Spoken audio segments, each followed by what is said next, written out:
You will be taking today's notes over context clues. Context clues help with vocabulary and overall understanding of what you read. Good readers use context clues to help them determine and understand the meaning of unknown words. On the next few slides, you will learn about the many different types of context clues that will help you understand the meaning of these unknown words.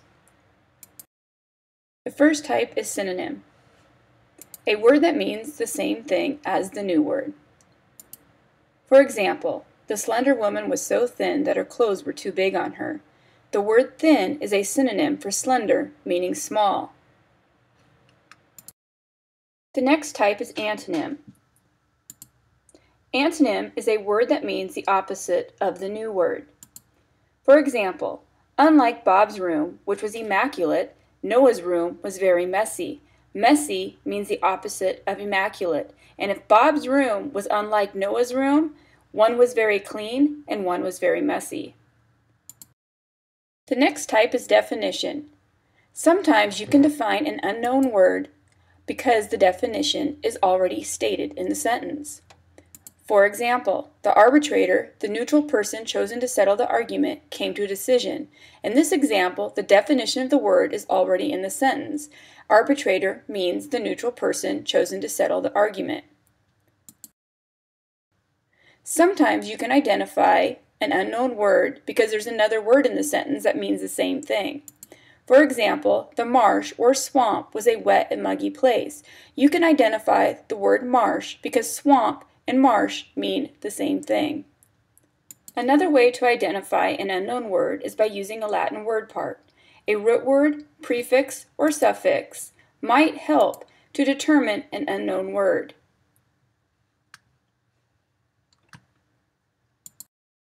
Another way to identify an unknown word is words around the unfamiliar word plus your schema. Your schema is your background knowledge or what information you already know from past experiences. For example, Tommy likes to eat Jabberwocky for lunch. His brother prefers his Jabberwocky to have sausage and pepperoni on it. For dinner, their mom took a frozen Jabberwocky out of the freezer and cooked it for dinner. It was yummy.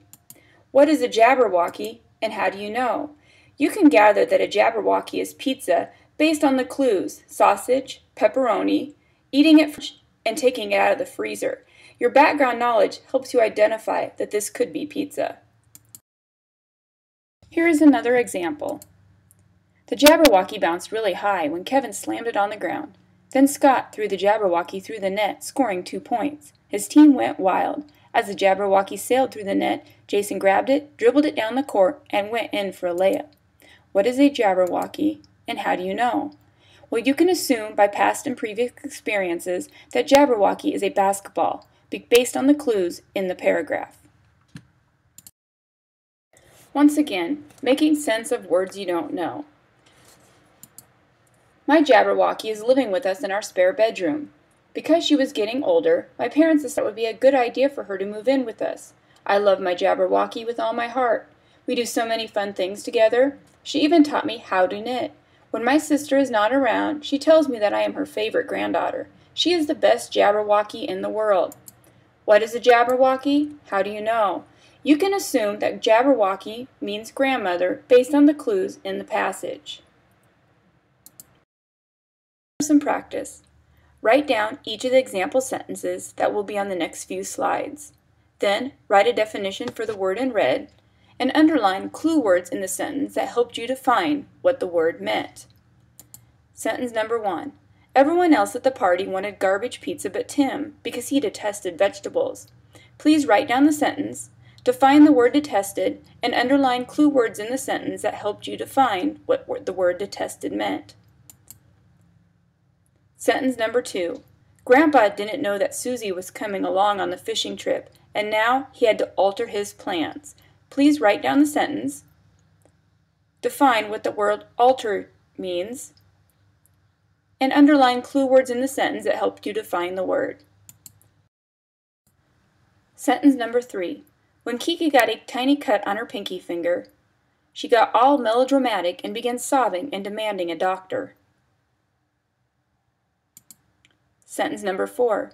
The children were perched on the edge of the sofa arms, waiting to hop off and land on the next unlucky passerby.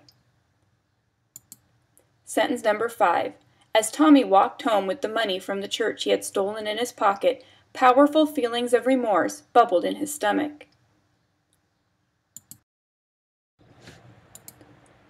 Sentence number 6. When the other moms heard about how Charlene had won the baking contest, her email boxes flooded with inquiries for her award-winning muffin recipe. Sentence number 7. Jeremiah joked around so much that when he told the others about the accident that had occurred, they didn't believe that he was being earnest. This now ends your notes for context clues. Please make sure you have all 7 examples written down in your notebook.